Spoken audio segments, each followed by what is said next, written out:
Have you ever wasted time and energy hoping someone else would change? Maybe you hoped that they would realize they were hurting you with their abusive and manipulative behavior.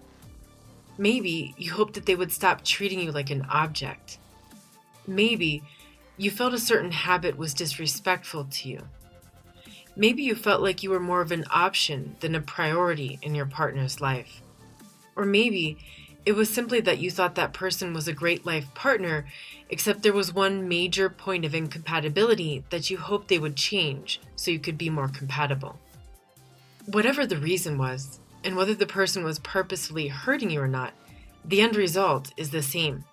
You end up feeling desperate. Your self-esteem drops. You start dropping your standards and boundaries, if you had any to begin with, and you start believing that you're not worthy of anything better. I did a recent YouTube video on the change talk, and I wanted to do a podcast episode to go deeper into this subject because it's a huge theme that comes up, not just when dealing with narcissists and other manipulators, but with people in general. It's really important to talk about this topic because you could end up losing months or years of your life preoccupied with trying to get someone to change.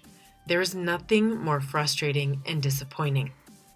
Of course, this topic could apply to relationships, friendships, family, etc., yet it's most prevalent to see people hanging on long after their hope has passed the expiration date in intimate relationships because of the amount of time that you spend with that person and the level of priority that you give them in your life.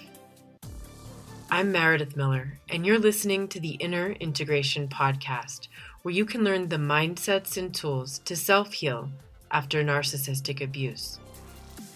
There are 3 necessary steps for change. Without one of these, you or anyone else simply won't be able to change. The first one is self-awareness. That's about recognizing that you have an issue. The second one is humbleness. That's about putting aside your pride and admitting you need to change. The third one is self-responsibility, which is about owning it and taking action to change. You could try to get a person to see what they're doing and try to help them increase their self-awareness, but you may or may not be successful in opening their eyes. If they're in denial and if they don't want to see it, there's nothing you could say or do to change that. You can't control their defense mechanisms. You also can't force them to put aside their pride so they can realize that they do need to change something about themselves, about the way they're treating you and or others. You also can't force them to grab the reins of self-responsibility and take action to change their life. None of that is under your control, and trying to control it will only lead you into suffering. Suffering is not love, says psychologist Walter Rizzo. In this episode, I'm going to talk about 5 schemas that might be going on in the background when you're still holding on to the hope that someone will change. You might notice that you're predominantly stuck in one of them, or you might notice that several of them are at work. I'll also give you some tips on breaking these habits so you can set yourself free. The first one is you want to be right. You're putting more weight on your righteousness than your happiness and peace. This schema comes from the ego that wants to be right and wants to win. You find yourself trying to convince another person that something is wrong with their behavior. You want them to acknowledge or validate that you're right and they need to change. This doesn't mean that you're wrong. It might be totally right that their behavior is disrespectful and unacceptable. So what's the problem here? You're sacrificing your happiness and peace, maybe even your health, sanity, well-being, success, and dreams in order to try to get that person to see how their behavior is unacceptable. You're willing to make this sacrifice because you're lacking self-worth, and your approval barometer is facing externally, not internally. Instead of giving yourself the validation that their behavior is not okay for you and your standards, you're looking for validation in the other person. You want them to admit it. You're handing over the keys to your happiness to someone else.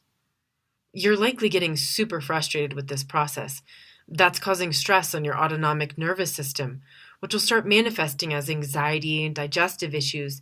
Then eventually, it will cause major health problems over the long run, like cardiac conditions and diseases of the nervous system. You might even feel like you're losing your sanity at times, because how could that person not realize that what they're doing is wrong? You're probably losing your dignity in the process of trying to get the other person to admit they're in the wrong. You're accepting behavior that's unacceptable while telling yourself that if you just keep holding up the mirror and showing them the wrong of their ways, they'll one day finally admit it. This will eat away at you over time, creating long-lasting resentment and regrets. The hardest person to forgive is yourself. And when you're holding on to the hope that this person will one day wake up and realize how their behavior is not okay, you'll later regret having stayed so long in a hopeless situation and given up so much of yourself in the process. You'll wonder why you stayed and kept negotiating with a person who was incapable of either realizing how much they're hurting you or of taking action to change their bad habits. The bottom line is, if you can't accept your partner for who they are, it's better to end the relationship and meet someone else who shares similar values, dreams, and goals. Stop trying to convince someone while they're wrong. Validate yourself and move on. Number 2 is, you want to carry a victim card. You're looking for sympathy, pity, recognition, saint status from others when you tell them about what you're going through. You need to hear things like, "Poor you do so much and you're never appreciated." This is a coping strategy for dealing with the victimization, and it could even be a form of attention seeking in people who have cluster B traits. You might be playing the victim to justify the ways that you abuse or manipulate others. You likely feel sorry for yourself, and you tell yourself the story that you've got it much worse than everyone else, and it's just so unfair. You might even notice that you're in constant competition to see who's the biggest victim, and you really want that trophy. You could be framing it like you want to help, save, heal, or fix the person who's abusing, manipulating, or disrespecting you, and you're trying so hard and giving so much, but the other person just won't change. This story gives you martyr status, so you can carry your victim card. You might even find that you go on rampages, calling out victim blaming, when you aren't given a reward for your martyrdom, and instead people are reminding you that it's your responsibility to leave if you're not okay with the terms of a relationship. So what's the problem here? You're not accepting self-responsibility. You're putting it all outside yourself so you don't have to look within and see your own participation in the situation. The abuse was never your fault. Your choices, however, are your responsibility. This isn't to say you're not a victim. You are. You're in stage 1 of the recovery process, which is called the victim stage. We've all been there. However, it's a choice to stay there or to accept self-responsibility and empower yourself forward. That will require you getting uncomfortable, getting humble, and recognizing that you need to make some changes in your life too. Some people unfortunately never leave the victim stage. Your pride is blocking your ability to be humble and accept that you have work to do on yourself, and the problem isn't entirely outside yourself. When you're stuck in this schema, you feel powerless. Empowerment comes with self-responsibility. When you haven't grabbed those reins over your life yet, you're stuck, stagnant, and unable to move forward. Naturally, you'll have a lot of excuses for why you can't move forward. You'll prefer to complain about it than to do something about it. This further reinforces your sense of learned helplessness. You're probably exhausting your friends and draining their energy, talking about the same problems over and over but not taking action. Your friends are probably getting tired of giving you advice that you're not taking, and eventually they start distancing themselves from you because every time they talk with you, you dump so much on them that you leave them with a feeling of negativity and toxicity. Your own life is so out of control that it's easier for you to focus on controlling other people, but that doesn't work since you can't actually control other people, so that only further reinforces your frustration and sense of helplessness. You could be blind to your own issues of toxicity because you see yourself as a saint, an empath, a giver, and you're in denial about your own shortcomings. The bottom line is you need to focus on accepting 100% self-responsibility over your life. You'll need to create an action plan with structure so you can start taking small steps forward. You'll need to be willing to get uncomfortable in this process. Stop wasting your energy complaining and use that energy to take action. No one else can do this for you. It's up to you to change your life. It's up to you to rescue yourself. It's also important to start focusing on gratitude so you can appreciate the positive things in your life and in yourself, so you can stop blaming others and grab the reins of responsibility over your life no matter what obstacles come across your path. Number 3, you have low self-worth. You truly don't believe you deserve better. You've come to believe that you're worthless or have low value because of how people have treated you this way for a long time. You have a deep sense of shame around who you are, and your lack of standards and boundaries teaches other people that you don't believe you're worthy. So, of course, manipulative people tend to take advantage of you. Maybe you date people who your friends and family are baffled by, wondering what you see in that person. You don't see your beauty or attractiveness. You don't see your talents. You don't see who you really are. You have deep insecurities about your body and or other aspects of who you are, so you settle for people who don't value you because that's how you feel about yourself. You accept being an option or a last-minute afterthought in someone's life because deep down, you don't believe you deserve to be a priority. Of course, you probably make those same people a priority in your life, waiting around for them to contact you, leaving your schedule open so when they text you at the last minute, you can be available and see them for the few crumbs that they're ready to dish out so they can get what they want from you. So what's the problem here? You lack standards and the boundaries to protect those standards. Standards are like the terms and conditions for having a relationship with you. They're guidelines, not demands. People are free to disagree and not meet your standards of respect, but that means they can't be with you. Your boundaries draw that line. Maybe you notice that you kind of have standards right up until you meet someone and start to like them. Then, when they start doing things that are disrespectful or unacceptable, you start to lower your standards in order to maintain the relationship instead of setting the boundary and walking away.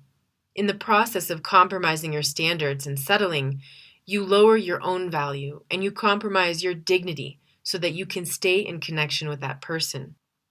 Maybe you lack assertiveness around your standards and boundaries. You're afraid to say what's okay and what's not, what you need and want, because you're afraid the other person will leave. When you lack assertiveness, you'll compromise yourself, your values, and your worth so you can accept breadcrumbs of love. Your self-worth is part of your immunity to abuse, use, and manipulation. Your self-worth reminds you that you're worthy of respect and decency. You are worthy of being a priority in your partner's life, and any behavior not aligned with your standards is not working for you. Therefore, it has to go. When you have healthy self-worth, you don't keep trying to fix someone or show them how their behavior is hurtful or immature. You simply walk away. The bottom line here is, work on becoming a high-value man or woman. This means you have zero expectations because people will be who they are and inevitably they'll reveal themselves. Your standards, however, are high as fuck. This means you don't seek approval in others. You give that to yourself. You know your worth and you don't need that confirmation from others. You know what you want and you're not afraid to say no to what you don't want. You're clear about what's okay for you and what's not. You're happy, independent. You meet your own needs and don't need a partner to make you happy or meet your basic needs. If someone doesn't see your value, you'll move on instead of trying to convince them of your value or why their behavior is unacceptable. You don't settle or compromise your value in order to maintain a relationship. You're able to communicate directly and confidently who you are and where your boundaries are. You are consistently working on your self-care and caring for others, always making sure you're meeting your needs first before overextending yourself. You are emotionally stable, and you're able to self-soothe when you're feeling upset. You're able to say no and walk away from anyone disrespecting you. You're focused on growth and personal development. You're passionate about something in your life. You have a full life with interesting things going on, and you're not always available. You don't give up what matters to you in order to see someone else when it's convenient for them. You're respectful to yourself and others. You want to understand others, and you're interested in others. Number 4, you're more afraid of being alone than being abused, mistreated, or not valued in a relationship. Your fear of loneliness likely comes from childhood and/or past adult relationships. So now you prefer to be in a relationship, even an unhealthy, toxic one, because you don't know how to be alone. When you're afraid of being alone, you end up lowering your standards and settling for someone who is emotionally illiterate or indifferent to your feelings. This is the worst kind of loneliness.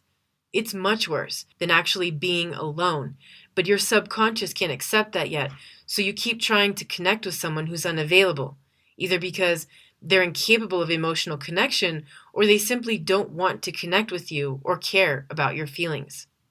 You end up people-pleasing in an effort to try to win over the affection or attention of the other person. You start losing more and more of yourself in the process. You're exhausting yourself and making excuses for why it's okay for you to keep trying to get the other person to connect with you, to want to prioritize you, or even simply to show up for you on a regular basis. So what's the problem here? You're accepting relationships with a lack of reciprocity, and you keep giving more to try to make it work because you really don't want to be alone again. Your partner doesn't love you like you want to be loved, and you're hoping they'll have a sudden realization how to love you. You're probably confusing the sex with actual intimacy because those are the only moments where you feel a sense of closeness with your partner.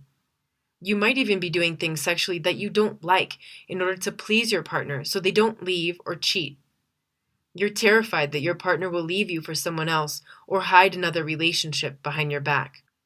All the people pleasing is making you lose your sense of self, your authenticity, your light in order to maintain the relationship. The bottom line here is you need to face the reality that you're more alone in the relationship than when you're actually alone. Lean into the discomfort of the loneliness.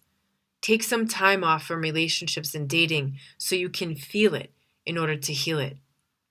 Stop indulging in distractions and addictions that mask the feeling of loneliness. You'll also need to work on rebuilding your self-worth.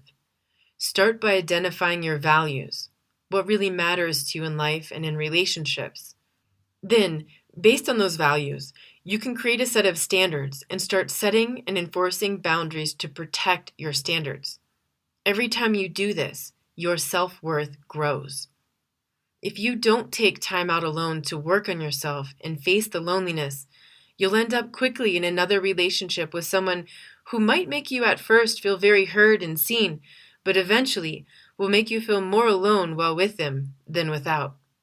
That pattern will repeat indefinitely and escalate in terms of the amount of pain and devastation that it will bring into your life until the moment that you are willing to face the loneliness and recognize it's not so bad to be alone. And in fact, it's much better than being with someone who doesn't value or respect you. Number 5, you're projecting your own ability to change on someone else who isn't doing the same. Personal growth is important to you, so you're always working on yourself. The person you are today is very different than the person you were 6 months ago, a year ago, 5 years ago. You've taken a great deal of self-responsibility over your life, and you continue to work on improving yourself to be the best you can be. You read books, take courses and seminars, you see therapists and other practitioners to nudge you along in your journey, and you're open to their suggestions and recommendations. You naturally assume others are interested in doing the same. This is a dangerous assumption. Only a small percentage of the population is actively working on personal growth. You could also be projecting your other good qualities on people. Your self-awareness could make you think that others are just as aware of themselves. Your humbleness could make you think that others could just put aside their pride like you do and admit they need to change and be receptive to suggestions and advice. Your self-responsibility could make you think that others are also responsible for themselves and taking action to grow. Your loyalty and devotion could blind you from seeing that your partner is incapable of being faithful or has an addiction like porn or oogling at half-naked people on Instagram or something. You are the person who falls in love with someone else's potential. You're full of hope and optimism, yet people continually disappoint you by not living up to the potential that you see in them. So what's the problem here? You'll continue in this projection of your good qualities on others until the point where they do something awful enough to break through your denial and force you to see the reality of who they really are. Again, this doesn't even have to be at the level of personality disorder. It could simply be someone with a point of immaturity that's incompatible with your level of maturity and self-worth.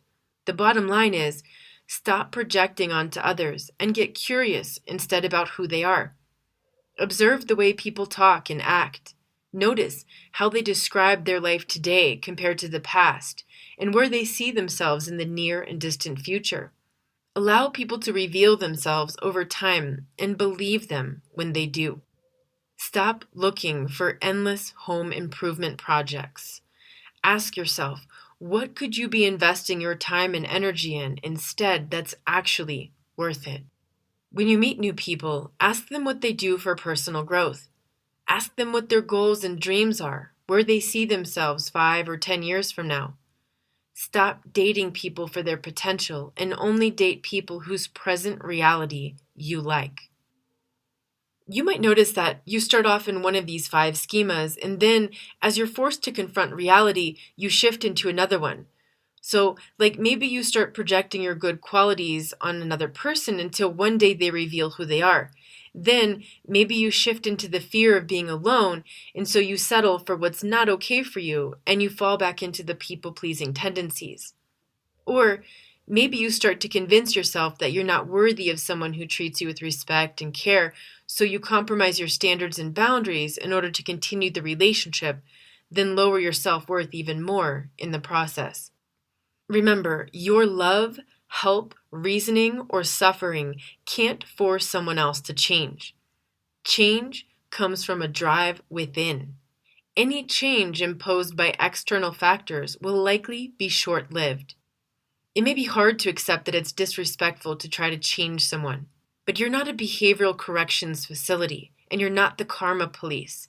If you can't accept 100% of that person, that's not your person.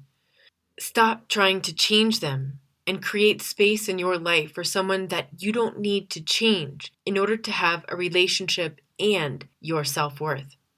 If you talk about someone in terms of if-onlys, then you know that's not your person. For example, he's an amazing partner and father to our kids, if only he wasn't so controlling. Or, she's my dream girl and I love her, if only she were more emotionally and sexually available. If-onlys mean you're venturing into the seas of fantasy and leaving the land of reality. You're not a bad person for wanting someone to change and stop hurting you, but also recognize it's not noble to offer help to someone who doesn't want it and to sacrifice yourself in the process. You are right that it's unacceptable to be treated with abuse, use, manipulation, and mistreatment. However, it's not your right nor your responsibility to change someone else. You can only be responsible for yourself. So if someone else is not treating you well, get out. Walk away from people who treat you that way. Another thing is, don't fall for pretty words and promises. Be extra careful with people who say they'll change but don't. They say they'll take action and then they don't, or they do the exact opposite of what they said they'll do. They're showing you that their word is not valuable or trustworthy. Look for real actions and patterns of change. They're either there or not. If the actions and patterns of change are not there, it's time to let go. The sooner you bury the hope that someone else will change, the sooner you can liberate yourself, your time, your energy, and move forward with the space in your life for someone more compatible to enter. When you keep trying to fix someone or something and it's just not working, your self-esteem will suffer. Increase your self-esteem by focusing on yourself and being effective at what you can actually change. Essentially, all of these 5 schemas I mentioned involve a lack of self-worth. Work on your self-worth so you can recognize when someone or something is not matching your value and standards a lot sooner. I'm not just referring to personality disorders, but even simple incompatibility with people in general. You can offer people the opportunity of new awareness when an issue shows up that isn't working with your standards. I recommend asking them what they think and feel about the issue and not immediately revealing what you think and feel about it. This way, you have a greater chance of hearing a sincere answer. If you tell them right off the bat that you think it's disrespectful, they might agree with you only to tell you what you want to hear and then hide the behavior better until one day when it all comes out. If, when you ask them how they think and feel about it, and you feel like they're now aware of something that they weren't aware of, and they decide on their own free will that they will stop that behavior, then you can observe to see if in fact they are following through or not. You can give them a second chance. If the behavior shows up again, you might choose to have a more serious conversation about it in which you make it very clear how you think and feel about that behavior and how it's not aligned with your standards. If they don't agree, it's time to go. If they vow to change that because the relationship and you matter to them, then you could choose to offer them another chance. But if it happens a third time, then it's best to apply the 3-strike rule and exit that relationship knowing that you gave them more than ample opportunity to change if they wanted to. Now remember, sometimes something someone does is so unacceptable that you decide it's a one and done kind of situation, so you don't even have the conversation or extend the second chance. You might choose to tell them why it's over while you're on the way out, or you might feel it safer in that situation to just go dark and block the person without explanation. It's your call. I recommend you make a list in advance of all the deal breakers for you in relationships so you're well aware ahead of time what the one and done kinds of behaviors are. That way, you don't start negotiating with yourself on your standards and boundaries because you started to like that person. Being hopeful, believing in the good in other people, and having dreams isn't bad. Just remember to balance this with your thinking brain and what's actually showing up in reality. Ask your mind, does this make sense? Is this really what I want? How is this situation or relationship affecting my life? If this person never changes, will that be okay for me? Am I sacrificing my happiness or self-worth in order to maintain this relationship? The bottom line is, stop waiting for people to change if you want to increase your sense of happiness, self-esteem, self-respect, self-worth, and self-love. Invest your hope in your goals and dreams instead. Stop thinking that's the only person for you. That kind of thinking is delaying your happiness and blocking the path for a person who actually is compatible with you, your values, your goals, and dreams. It's never too late to start over.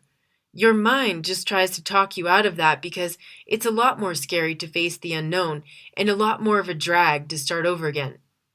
You have to be willing to get uncomfortable if you want things to get better. Ask yourself when meeting new people, if that person never changed in 1 year, 5 years, would you still want to be with them?